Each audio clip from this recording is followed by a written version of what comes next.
Number 1 says, replace the side length of the square with 4 and find the area.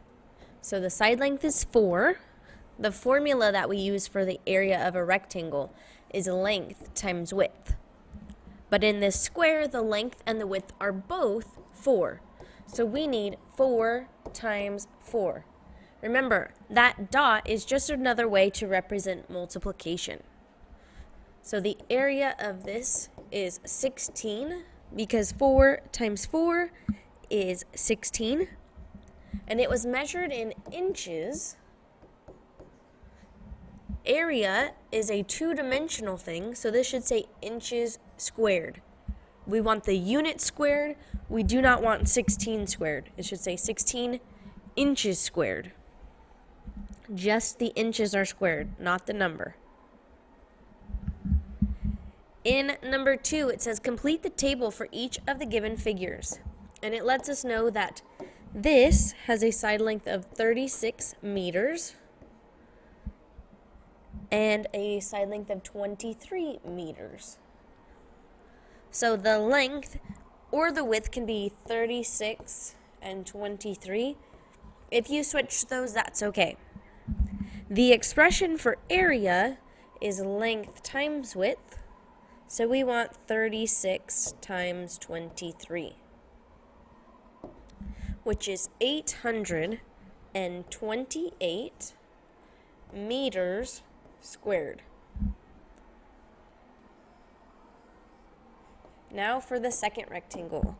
We have 3.5 yards by 14 yards. You need a length and a width. If you swap these, that's okay. The length and the width are interchangeable because of the commutative property.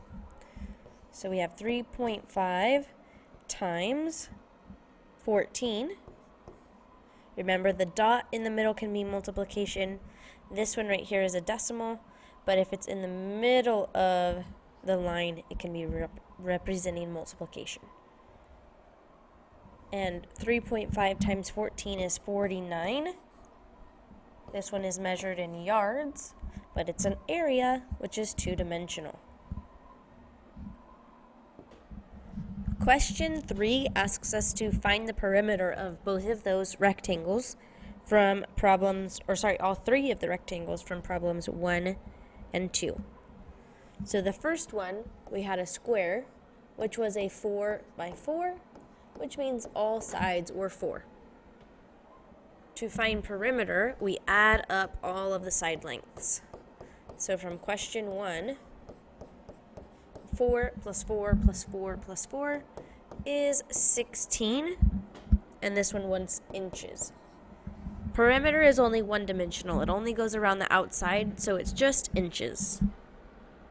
The second rectangle was a 36 by 23, so we've got 36 on both of these sides, and 23 here and here. So its perimeter will be 36 plus 23 plus 36 plus 23 for a total of 118 meters. Then our last rectangle was a 3.5 by 14. So its perimeter will be 3.5 plus 14 plus 3.5 plus 14, which is a total of 35. 14 and 14 make 28. 3.5 and 3.5 make 7. And 28 plus 3.5 is 35, which was measured in yards. The last question is talking about volume, and it says volume is length times width times height for a right rectangular prism. It says the length is 45, so wherever we see the L, we are going to replace it with 45. The width is 12, so instead of a W, I'm going to write 12. And the height was 10. So instead of h, I'm going to write 10.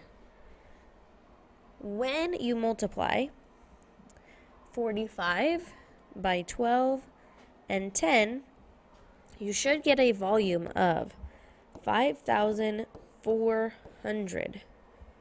These were measured in centimeters, and volume is three-dimensional, so our units are cubed or have an exponent of 3 on them.